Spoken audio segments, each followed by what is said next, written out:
Hello and welcome. Today I'm going to show you how to duplicate a selection in Krita. First, make a selection with any selection tool.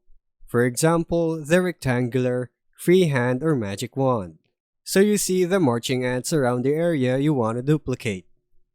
Once the area is selected and the correct layer is active, press Ctrl C to copy the selected pixels to the clipboard.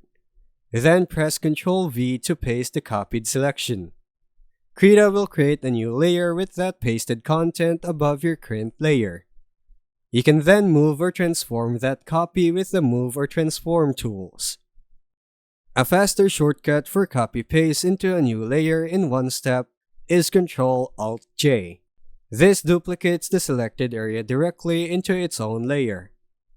After pasting, use the Move tool or Transform tool to position, scale, or rotate the duplicate as needed.